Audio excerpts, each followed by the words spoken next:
C'est parce que Jean est un homme fidèle. En amitié, non, je ne sais pas. Mais en amitié, pardon, il ne faut pas dire ça. En amitié, il est très très fidèle. C'est un homme sur lequel vous pouvez compter. 1, 2, 3, 4. Et surtout, Jean est un homme qui tourne plus vite que son ombre. Ça, j'adore parce que, en fait, à chaque fois qu'il a un budget pour faire un film, c'est pour un budget de court métrage. Et il en fait des longs métrages. Et ces longs métrages sont étonnants. Bah, peut-être que vous connaissez. Alors, il fait des films en France et en Afrique, enfin au Bénin. Donc, il a commencé par le réalisateur nègre. Ça vous étonne pas, hein, voilà. Son bouquin, c'est pareil. Et puis, il a fait un film que moi, j'adore personnellement. Je ne sais pas si on trouve dans le commerce, qui s'appelle Jib, qui raconte un peu son enfance, un adolescent ballotté entre deux mondes, le Bénin et la France, passé par la DAS, etc., avec des choses très douloureuses. Mais il arrive à transmettre ça avec son grand cœur, là. Et son petit minois rigolo et sa dent du bonheur, surtout. Donc, des films en France, Mama Loco, c'est pas en France. Si, Mama Loco, qui est en France aussi. Et puis des films au Bénin. Barbecue Peugeot, Pulp Pinché, c'est Pulp Pinché qu'on avait passé ? Voilà. Et puis d'autres films, dont celui-là, Pantalon de la joie. Donc, il est entre les deux espaces. Il oscille aussi entre comédie et...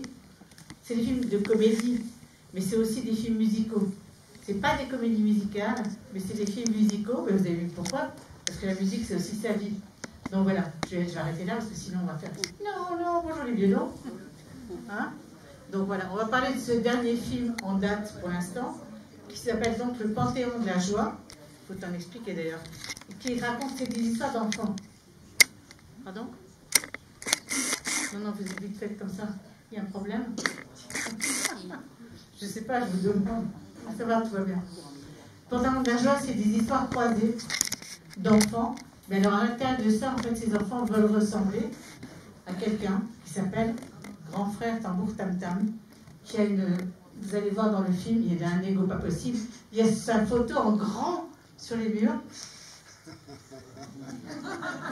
Vous allez voir. Non, il n'y a pas d'ego, non.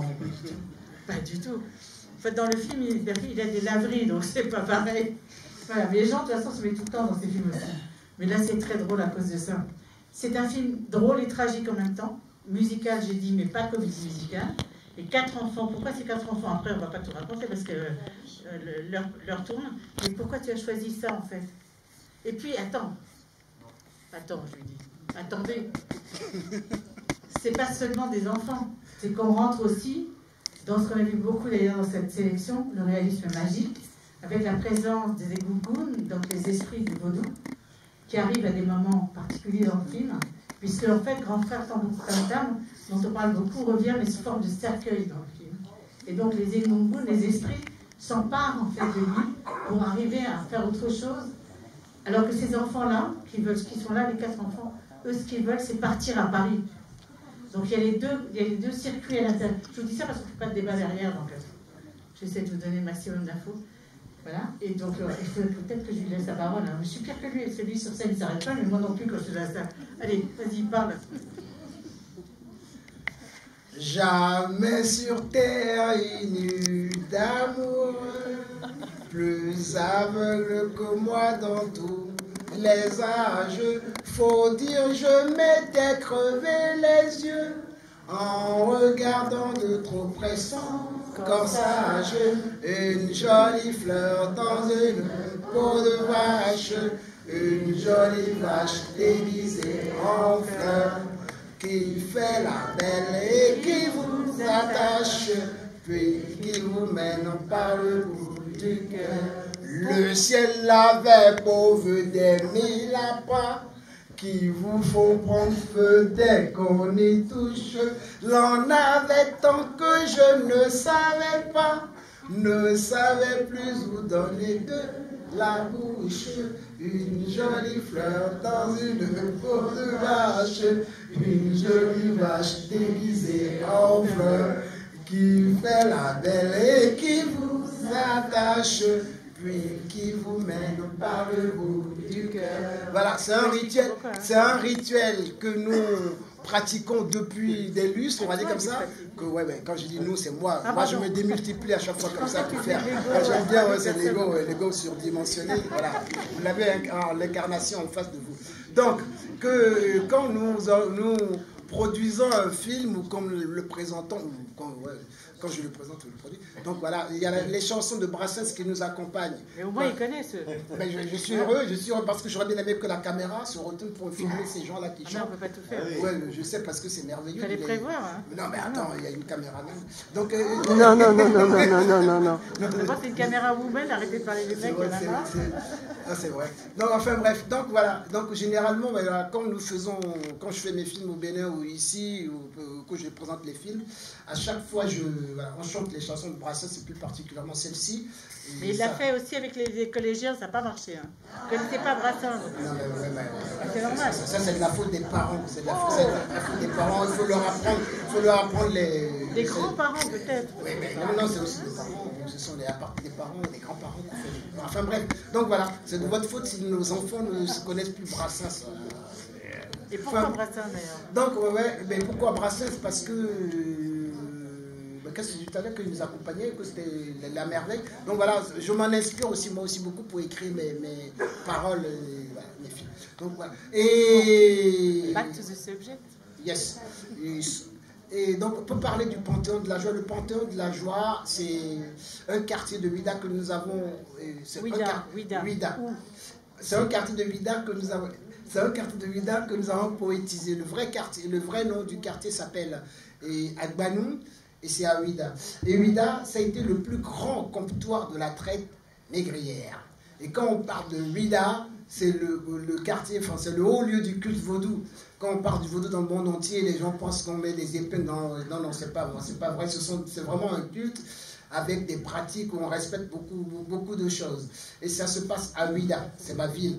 Et l'immeuble que vous allez voir dans le film qui fait partie des personnages principaux du film, c'est le mausolée. Il reste sa tête en grand en fait. Voilà, vous verrez tout à l'heure mon portrait dessiné et peint par les jeunes du quartier, puisque je suis devenu le héros de ce quartier forcément, puisque je tourne des films et en plus je rêve de faire de ce quartier le quartier le plus réputé du monde entier. Tout à l'heure, je vous ai parlé de Cannes. Il faut quand même aussi un Cannes à côté de là-bas. Là, vous allez voir tout à l'heure, dans ce joli quartier merveilleux, splendide, sans déconner, il n'y a pas deux comme ça dans le monde entier. Vous allez voir tout à l'heure. Il faut faire des photos, me les envoyer. Enfin bref, donc, le Ouidah en question, et qui a été le plus grand comme toi, etc., et que la place, là où vous allez voir la place qu'on appelle le Panthéon de la Joie, c'était à l'époque le quartier où les gens de la CFAO, donc vous connaissez la CFAO pour tous, là vous êtes très très cultivés, donc et bien sûr, ils savent tous connaissent l'Afrique. Donc voilà, à l'époque, quand d'abord au XVIe siècle, il y avait les Portugais qui étaient venus par rapport à l'esclavage, et après quand les Français sont venus, ils sont très forts les Français, coup de pied dans le derrière, ils les ont éjectés, ils ont pris les Français. Coup de pied dans le derrière des Portugais, les Français ont pris le pouvoir et ils nous ont colonisés. Vous savez que moi je parle votre langue? Donc voilà, c'est de votre faute, c'est de la faute de nos aïeux là. Pas de tes aïeux, parfois de nos aïeux, que je parle le français comme ça. Donc voilà, donc nos aïeux, et donc quand ils sont venus, après quand ils sont partis en 1960, on a eu l'indépendance, ce quartier qui était un quartier prospère est devenu un quartier, vous allez voir, je ne vais pas vous le dire, vous allez voir le quartier dans le film. Donc voilà. Oui, bah, tu as dit de faire quoi? Tu m'as dit de parler de Ouidah, donc je ne peux pas... Oui, parce que les gens ne connaissent pas forcément Ouidah. Donc Ouidah, donc vous allez voir Ouidah, c'est au bord de l'océan Atlantique. Donc voilà, on va faire court, elle a dit, parce que il se fait tard. Oui, j'aimerais rappeler surtout quelque chose avant de repartir, parce que vous n'étiez... Ouais, je fais court, on m'a dit, ne vous inquiétez pas. C'est comme toi, Gérard, quand tu commences à parler, tu dis, je vais faire court, et puis... Oui, mais Gérard, ouais... Non, parce que tout à l'heure, vous n'étiez pas tous là peut-être pour le concert, j'ai oublié de remercier le sonorisateur de la lumière, etc. Donc vous voyez, donc je vais essayer de rattraper ça ici parce que tout à l'heure, dans la précipitation, l'enthousiasme fou, grâce à vous, donc j'ai oublié de remercier ce monsieur. Avant de vous lâcher quand même définitivement, je m'aimerais rappeler encore ce livre-là parce qu'il y a encore de la dédicace dehors. J'aimerais rappeler aussi le CD, il y a encore de la dédicace dehors, donc voilà. Merci. Bon, il faut voir le film. Merci pour la projection et puis à bientôt. Bonne soirée.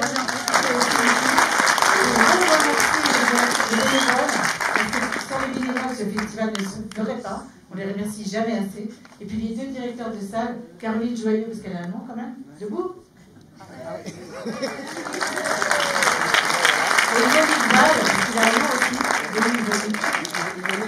voilà, il est caché. Bon, il y a quand même deux salles qui nous soutiennent depuis 14 ans, n'est-ce pas Gérard? Ces deux salles-là, parce que moi je suis arrivée aussi grâce à ce monsieur il y a 14 ans, s'ils n'étaient pas là, ce festival n'aurait jamais lieu. Donc c'est important quand même aussi de remercier des gens qui s'investissent en fait, qui investissent leur temps, leur énergie, leur amour pour vous montrer ces images qui sinon n'arriveraient jamais ici. Voilà. Donc merci à eux, et merci à Jean, et merci à vous.